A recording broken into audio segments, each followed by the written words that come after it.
Oh my gosh, I gotta get some work done. Let's see what's going on. Oh, look, Facebook notifications.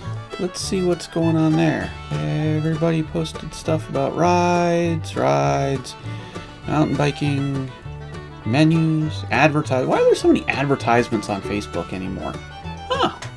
Pictures from their family vacation down to the beach. Let's see what they... Oh, I didn't need to see that. I can't unsee that picture now. Really? You post the event for the church, and then your very next post is talking about the pub crawl you're going to. Okay. What? That doesn't... That's not even the full story of how... Oh, I'm responding to this. I can't.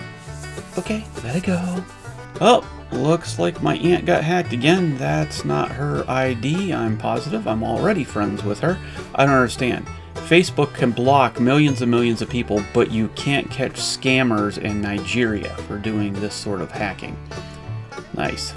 Oh, Facebook has censored this. I wonder why. We can click on it and open it, and really, that's what they're saying why? Let's see. Let's check. Here's why they say it's partially false information. No, that's... You know, Facebook, we all know that your independent fact checkers aren't really independent.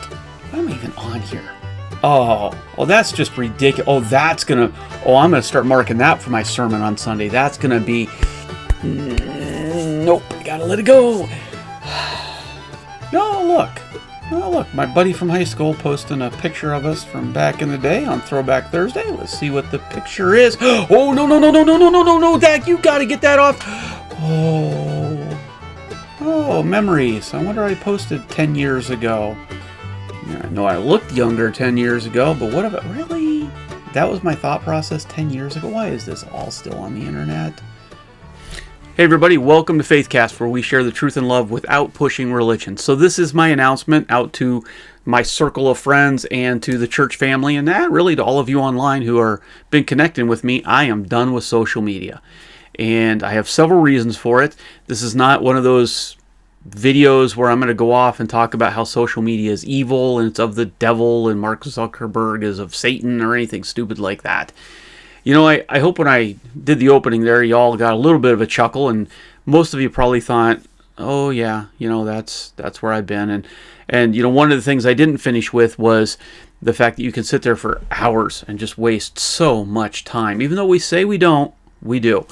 These are the reasons that I've decided to leave social media. For Twitter, okay, I don't know that I really have an active Twitter account, but I'm not going to. But if you are on Twitter, I'm urging every single Christian, every single American to get off of Twitter, because if you read the latest comments by the CEO, and I do know that, you know, Elon Musk just recently purchased a bunch of stock. He is now on the board of directors, and everybody's hoping things will change.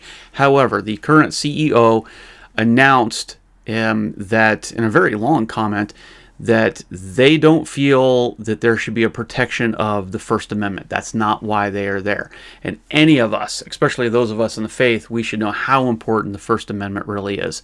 And if you think about it, only about the statistics I found, only about 20% of Americans are on Twitter, which means 80% of us aren't even using it. And of that 20% that are using it, the majority of the people are sort of the higher social class. And so they post out their 140 words of, you know, how important they are with what they have to say on their opinions. And it's not really a true representation of America as a whole. So Twitter is really just a waste of time. As far as Facebook, I'm not going to knock Facebook because some good things have come out of Facebook. I've met up with an old high school classmate who I found out is a very accomplished and very talented writer, and she has been helping me with you know, my own path of figuring out if I should be writing a book and how to go about doing it. And so, you know, that's been a great thing. You know, it's been nice to connect with a few friends from the past and those who live far away. It's been nice to be able to sell stuff on Marketplace. That's always been wonderful. When I look at most of the stuff that's on Facebook, and I don't mean to say this, but, you know, I have like several hundred friends on Facebook. I don't know who most of you really are. You know, I joked that I knew I had a friend on Facebook, And I knew the person was, had friended me on Facebook, but then I saw the person at Walmart and went to actually say something, and the person walked by me like they had no clue who I even was. And I sort of felt awkward and weird. And that's sort of when it hit me that I realized how much Facebook, although it talks about being, this friends list, it's not genuine community. It's really not. And it's not helping us grow together as communities. It's actually showing a lot of division. A lot of things on there that, people talk about their social stance on certain issues or their political stance on other issues, and it's just helping to create this division instead of us coming together the way we should be. And as a pastor, I realized that some of that was starting to filter into my heart. Some of it was starting to filter into my sermons, how I interacted with some people. I took some people off my friends list because I didn't want to hear the garbage anymore. And I realized that in real life, in real community, we wouldn't do that to each other in the same way. And so my prayer and my calling to how I serve Jesus Christ is to be genuine to the community I've been called to serve. And so I'm done with social media so that I can spend more time focusing on the community in a genuine way, the way that God has called me to do it. Does that mean that I'm, think that, again, that Facebook is evil and I'm telling the whole church, get off of it? No.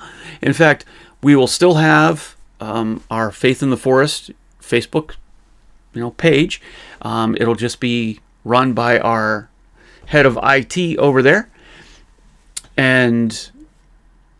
But there won't be any, you don't have any friends on Facebook, right? You have an account just to run the platform.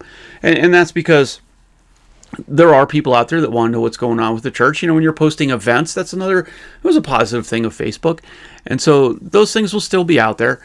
But from the personal standpoint of a pastor, I'm done with it. So for those of you who've been asking, those of you who are curious, we won't be doing that sort of individual, superficial type of stuff anymore. If you want to have a deeper meaning relationship and be in the community, then reach out to the church, come to the church, check us out on Faith in the Forest on YouTube. I feel like we have better discussion on there than anything we've ever had on Faith. In fact, I can say this in absolute truth. We have an online church community that doesn't come to the building, but they are part of our Sunday service. Two of the families that watch regularly, they tithe with the church and they interact with me regularly. I have seen them out. We've gone out to supper with the families. Even though they don't come to the church on Sunday, they're still part of the community. And here's what's really interesting. They were drawn to the church. They're not even on social media. So Facebook just isn't worth it to us. I pray that at some point Facebook will change their platform, change their political ideals, be more open and accepting to everybody and not pushing this division. But for right now, it's just not healthy. It's not healthy for me. I'm not telling anybody else what to do, but it's not healthy for me or for how we need to run the church. So social media, I'm done with you. All right, take care. God bless.